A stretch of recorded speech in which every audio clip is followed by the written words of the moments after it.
హైకోర్టుకు ఏ ఇన్ఫర్మేషన్ ఏ డిపార్ట్మెంట్ ఇవ్వకుండా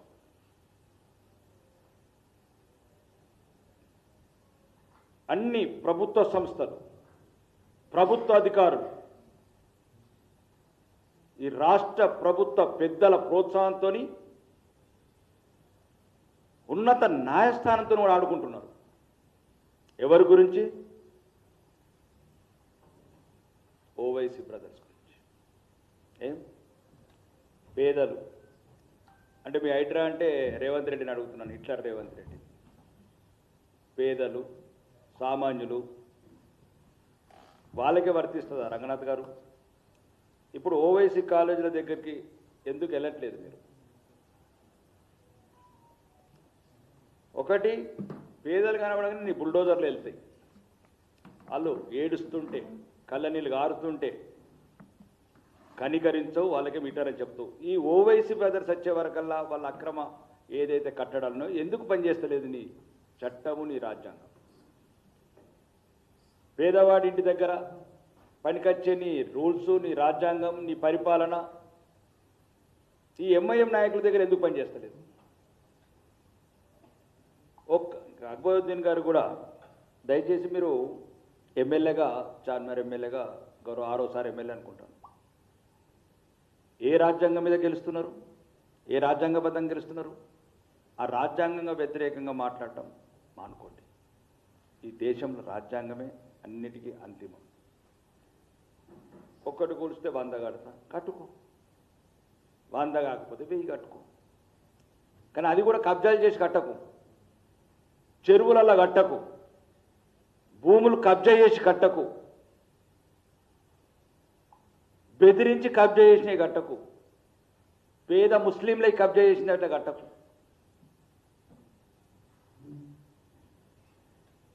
కాబట్టి అక్బరుద్దీన్ గారు కూడా చెప్తున్నాను, బెదిరించడం మానుకో. ఇంకా బెదిరింపు రాజకీయాలకు కాలం చెల్లింది. మీ గతమంతా బెదిరింపు, ఈ రాజ్యాంగ విరుద్ధంగా మాటలు, న్యాయస్థానాలను బెదిరించడం, ప్రభుత్వ అధికారులను బెదిరించడం, ప్రభుత్వంలో ఉన్న ముఖ్యమంత్రిని, మంత్రులను బెదిరించడం, అది తగ్గించుకో. ఇక ఈ దేశంలో ఒకటే చెప్తున్నాం ఇప్పటి కూడా ఈ ముఖ్యమంత్రి గారికి, ఒకవేళ నువ్వు నిజంగా ఇక్కడ అందరినీ సమానమే చూసేది ఉంటే ఇమ్మీడియట్లీ ఎక్కడైతే ఎఫ్టీఎల్ లిమిట్స్ దాటి ఏదైతే ఫాతిమా కాలేజ్ ఉందో దాని మీద చర్యలు తీసుకోండి. న్యాయస్థానం కోరుతున్న ఏవైతే ఇన్ఫర్మేషన్ ఉందో ఆ ఇన్ఫర్మేషన్ ఇవ్వండి. ఇప్పటికీ చాలాసార్లు చెప్పారు, 2 సంవత్సరాల క్రితం నుంచి ఈ సబ్జెక్ట్ డిస్కషన్ అవుతుంది. ఇంతకుముందు రంగనాథ్ గారు ప్రెస్ మీట్ కూడా పెట్టి చెప్పారు, మేము విద్యా సంవత్సరం మధ్యలో ఉంది, ఈ విద్యా సంవత్సరం అయిపోగానే సరైన చర్యలు తీసుకుంటామని. ఏమైంది రంగనాథ్ గారు? 3 విద్యా సంవత్సరాలు అయిపోతున్నాయి, పనిచేయట్లేదా చట్టం? అంటే ఓన్లీ పేదలు,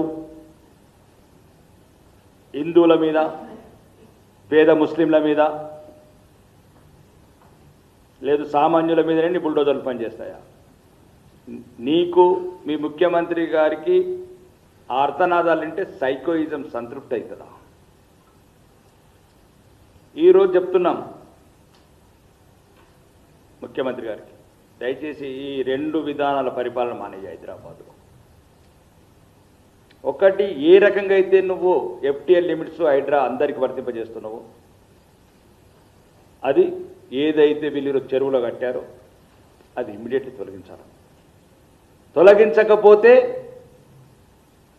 రంగనాథ్ గారిని ఆఫీస్లోకి వెళ్ళి బయటికి రానియకండి. ఏ నాయకులున్నా, ఎంఐఎం నాయకులు కాదు, కాంగ్రెస్ నాయకులున్నా, బీజేపీ నాయకులున్నా, అక్రమంగా ఎవరు కట్టినా కానీ, ఎఫ్టీఎల్ లిమిట్స్లో ఉన్నా కానీ, మీ హైడ్రాకు ఉన్నా కానీ అవి ఫస్ట్ ఇమ్మీడియట్లీ తొలగించండి. లేదు ఇది కొందరికే పరిమితం హైడ్రా అని మీరు బహిరంగంగా చెప్పండి. అక్బరుద్దీన్ గారు కూడా చెప్తున్నాం, పేద పిల్లలు ఉన్నారు, హిందువులలో కూడా పేద పిల్లలు ఉన్నారు. నిన్ను చూసి వేరే వాళ్ళు కూడా చెరువులలో కడతారు. నాకే చాలామంది ఫోన్లు చేస్తున్నారు, అన్న హుస్సేన్ సాగర్లో కడతాం, మేము కూడా పేద పిల్లలకు కడతామని.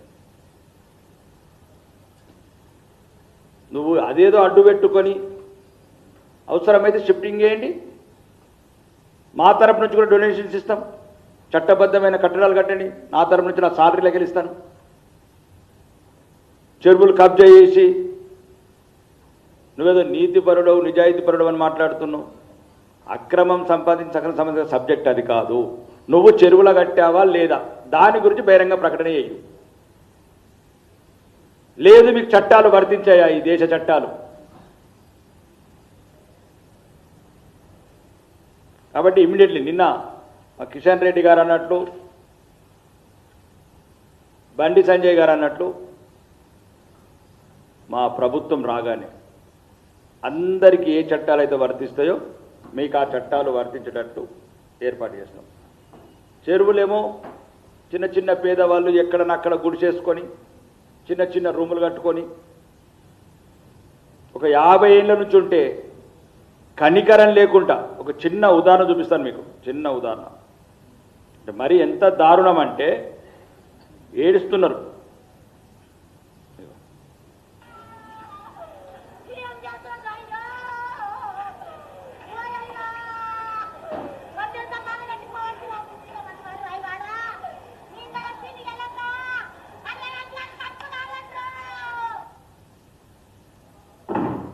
ఈ అరుపులు, ఈ ఏడుపులు, ఈ కన్నీళ్ళు కనబడతలేవా? హిట్లర్ రేవంత్ రెడ్డి అంటే పేదవాళ్ళు రెక్కాడితే కానీ డొక్కాడని 50 గజాలలో చిన్న బఫర్ జోన్కి ఎఫ్టీఎల్ లిమిట్స్ కూడా కాదు, కర్కశకంగా కఠోరంగా పేదలని కుప్పగొలుస్తున్న మీ ప్రభుత్వంకు దమ్ము చేవ లేకపోతే ఆ ఎంఐఎం అంటే మొత్తానికి ఎటువంటి చర్యలు తీసుకోవద్దని నీకెక్కడి నుంచి ఆర్డర్స్ ఉన్నాయా రాహుల్ గాంధీ గారి నుంచి? నిజంగా కట్టుబడి ఉంటే మీరు చెరువుల పరిరక్షణ, పేదవాడికి ఒక చట్టం, ఉన్నవాడికి ఒక చట్టం, ఎంఐఎం వాడికి ఒక చట్టం, ఇట్లాంటి ఇంప్లిమెంట్ చేస్తున్నావు నువ్వు. మరియు ఇప్పటికైనా అక్బరుద్దీన్ గారు కూడా ఫస్ట్ మీరు చట్టాన్ని గౌరవించి అధికారులను బెదిరించడం మానేయండి. ఎవరు వస్తాడో చూస్తా, ఏం చేస్తారో చూస్తా. ఏం చట్టాలు వర్తించాయి హైదరాబాద్లో? ఇట్లనే బెదిరిస్తావా? నీ రాజకీయ జీవితం అంతా మెజారిటీ మతస్థులను అవమానపరచడం, అధికారులని దుర్భాషలాడటం, రాజకీయ నాయకుల్ని అభ్యంతరకరంగా మాట్లాడటం. కాబట్టి కాలం చెల్లింది. ఇంకా రానున్న రోజులలో చట్టం మంచిగా 4 పాదాల మీద నడిచేట్లు హైదరాబాద్ చూపిస్తాం. మీరు ఇప్పటికైనా మీరే స్వచ్ఛందంగా ఆదర్శంగా ఉండండి. 6వసారి గెలిచిన రాజకీయ నాయకుడిగా మీరే సొంతంగా ఏదైతే చెరువు కబ్జా చేసి 1000 కోట్ల ఆస్తులు కబ్జా చేసినారో అవి కూలగొట్టేయండి. ఎక్కడైతే ప్రభుత్వ అనుమతులతోని అన్ని క్లియర్ టైటిల్, ఎట్లన్నా మీకు వేలాది ఎకరాల భూములు ఉన్నాయి, ఎక్కడైనా ఒకసారి క్లియర్ టైటిల్ ఉన్న దగ్గర కట్టియండి. అట్లాంటి ఒకటి కాకపోతే 100 కట్టండి, 100 కాకపోతే 1000 కట్టండి. దానిపైన ఎటువంటి అభ్యంతరం లేదు. మేము కూడా సహకరిస్తాం వచ్చి, ఎందుకంటే పేద పిల్లలే కాబట్టి. నువ్వు ఎట్లయినా సెక్యులర్ రాజకీయ నాయకుడు కాబట్టి కొద్దిగా హిందువులకు కూడా కట్టు. ముస్లిం పిల్లలకే అంటున్నావు, సరే హిందూ పిల్లలు కూడా ఉన్నారు ఈ భారతదేశంలో, నీ కాన్స్టిట్యున్సీలో చార్మినార్లో. నేను 6 సార్లు హిందువులు నిన్ను కూడా కొన్ని ఓట్లేసి గెలిపించారు. నువ్వు కూడా కొద్దిగా హిందూ పిల్లలు కూడా పేద పిల్లల పట్ల ఆలోచన. ఎంతసేపు ఒక శాసనసభ్యుడిగా, సీనియర్ రాజకీయ నాయకుడిగా, ఎంతసేపు ఒక మత నాయకుడిగా, మౌలవీలాగా మాట్లాడడం తగ్గించు. మౌలవీల భాష, ముల్లాల భాష వేరే ఉంటుంది. ఒక సీనియర్ రాజకీయ నాయకుడిగా, ఒక లండన్లో ఉన్నత చదువులు చదివిన వ్యక్తిగా ప్రజలందరినీ కొద్దిగా సమానం చూడటం అలవాటు చేసుకోండి. ఈ ప్రభుత్వాన్ని ఒకటే అడుగుతున్నాం, ఒకవేళ ఇప్పటి నుంచి మీ బుల్డోజర్లు పేదవాళ్ళ మీద నేను నడుస్తాయా? విఐపీలు వివిఐపీలు ఎంఐఎం మీద పని చేయ? రంగనాథ్ గారిని కూడా అడుగుతున్నాం, రానున్న రోజులల్లా మీరు ఇట్లాంటి చర్యలు తీసుకుంటే ప్రత్యక్ష కార్యాచరణకు కూల్చుకోవాల్సి వస్తుంది భారతీయ జనతా పార్టీ. చట్టం కొందరికే పరిమితం చేస్తావా నువ్వు, లేకపోతే అందరికీ వర్తింపజేస్తావా? మీరు చెప్పాల్సిన అవసరం ఉన్నది. ఇంకా ఏదైతే ఉన్నదో రానున్న రోజులల్లా ఇంకా ఎంఐఎం ఎందుకు అంత సరంటే భయం? దేని గురించి అంత భయం?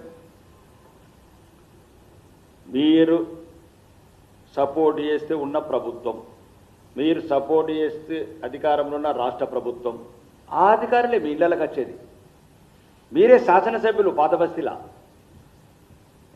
మీరు శాసనసభ్యులు, మీ అన్న అసదుద్దీన్ ఓవైసీ గారు పార్లమెంట్ సభ్యుడు, పనిచేసే అధికారులు కూడా మీకు అందరూ తెలిసిన వాళ్ళే. వాళ్ళని చూసి కూడా భయపడుతున్నారు. చివరికి సరు మీద లేనిపోని అపోహలు, లేనిపోని అబద్ధాలు తగ్గించుకోండి. రాష్ట్ర ప్రభుత్వం మీ కన్సర్న్లో నడిచే రాష్ట్ర ప్రభుత్వం ఉంది. అధికారులు కూడా మీకు తెలిసిన అధికారులే 20-30 ఏళ్ళుగా. కాబట్టి ప్రజలల్లా అపోహలు